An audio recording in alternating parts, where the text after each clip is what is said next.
Γεια σας. Εγώ είμαι ο Phillip Adams. Δεν μιλάω ελληνικά καθαρά.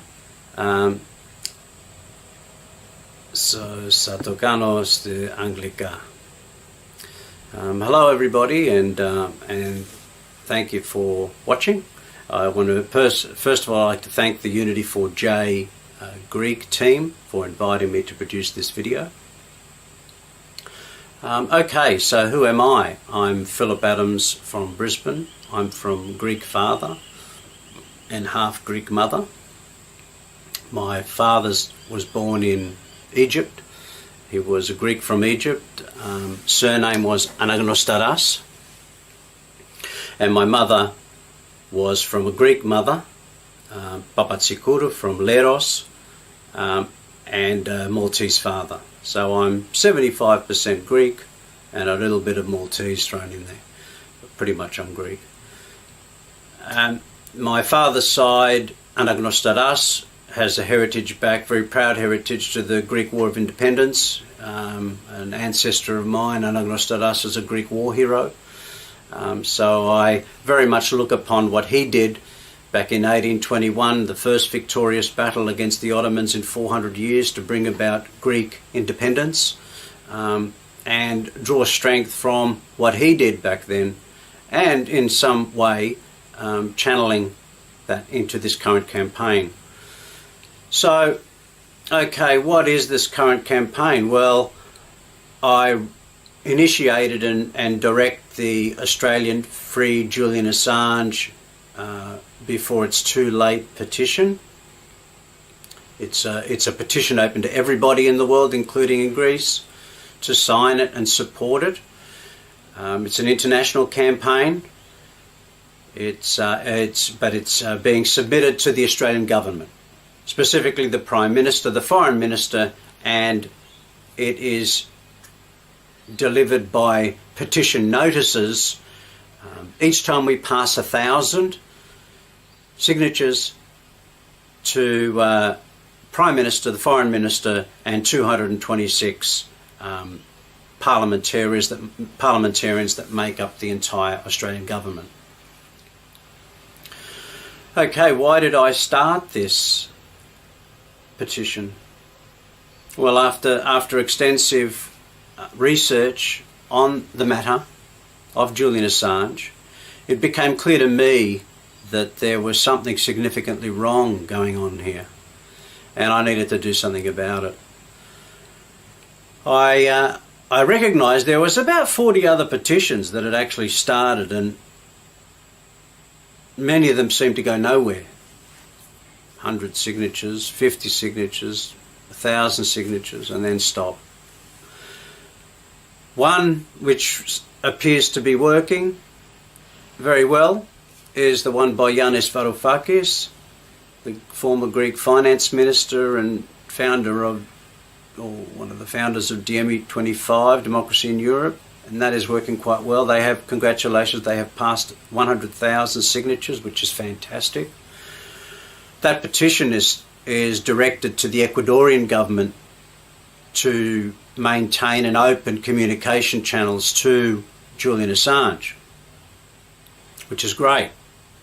We need that. However, that's not going to get him free, which is why I started this particular campaign, petitional movement.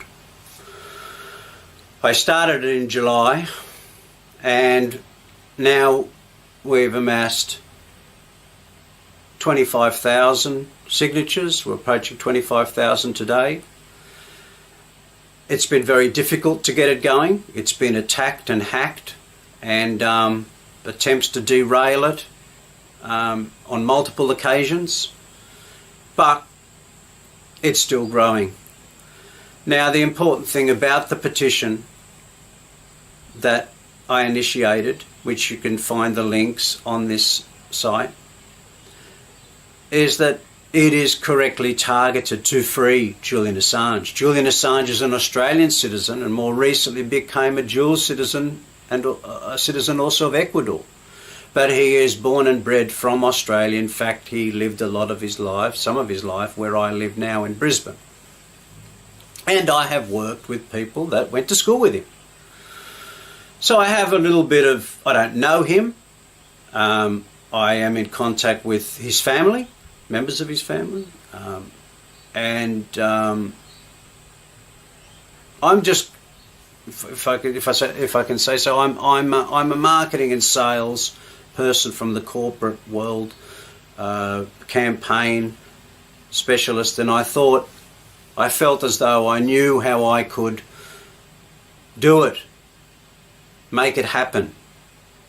I understand where this has to go. I understand who the decision makers are that hold the keys to freeing Julian Assange, who hasn't been charged with any crime, yet surrounded by police 24 hours a day, 7 days a week, for the last 6.5 years, in an embassy in London, and for the last 8 months has been in solitary, locked in a room, no sunlight, no communication, no contact with family, no health care, all for publishing evidence provided to him as a journalist that exposed systemic government corruption and war crimes. And the slaughter of Reuters journalists in Iraq, the Chelsea Manning tapes, which is what we expect of a journalist, actually, when somebody provides a journalist with evidence of corruption. Us as people want to know it, and we want to clean it up, not punish the journalist that published the corruption, evidence of corruption. So this matter became something I had to get involved in, and I decided on July the 11th, after much planning, to kick it off. And it started slow, it boomed, and then it was attacked, cyber attacked, and then it boomed again and it was cyber attacked again, but it's back on, it's working, it's never stopped, never stopped. And as I said, it's correctly targeted. It's targeted to free him, not just to allow a microphone or to talk to his family, but for him to walk out and be free. And that's what we want. And it's the Australian government's responsibility to provide that. He is an Australian citizen. And to date, we haven't seen anything meaningful from the Australian government to free him. In fact, we may have seen complicity to keep him in there, to silence him. And that's not acceptable to the people. We've had 2 polls by 60 Minutes Australia, the television program, and it's somewhere between 70 and 91% of respondents on those polls on Twitter and Facebook want the government to free him and bring him home.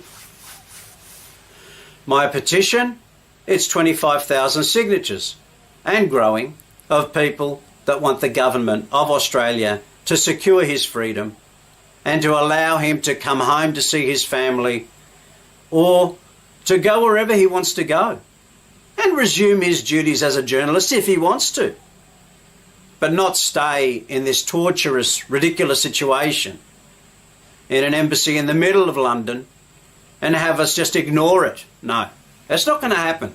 It's not going to happen anymore. And with your help, we'll get him out sooner rather than later. We need your signature. We need your support. He's been in there for 6.5 years. He hasn't been charged with any crime. Yet surrounded by police 24/7 every day. If he walks out, there's a secret extradition order to the United States that will be served on him, and he'll be sent to the United States to Guantanamo Bay or some military prison, and we'll never see him again. He'll be walking around in a jumpsuit with his hands chained and his legs chained. Not on. Not on. He's a journalist. He did nothing wrong. He did exactly what we want him to do. And with your help, we're going to get him out. We're going to do the right thing. This is people power. Absolutely, it's people power. We don't fear anything because we have the law on our side. This is right. We've got to get him out. And we're going to make the government do their job and get him out. Let him see his children. Let him see his family. Let him see his mother. Give his mother a kiss. Give his mother a hug. Not going to stay in that ridiculous situation of torture. Thank you very much for your time. I'm hoping you'll share this, and we're looking forward to seeing Julian Assange walk out of that embassy and resume his life after healing after this terrible situation. Thank you, and love to you all. Yeah.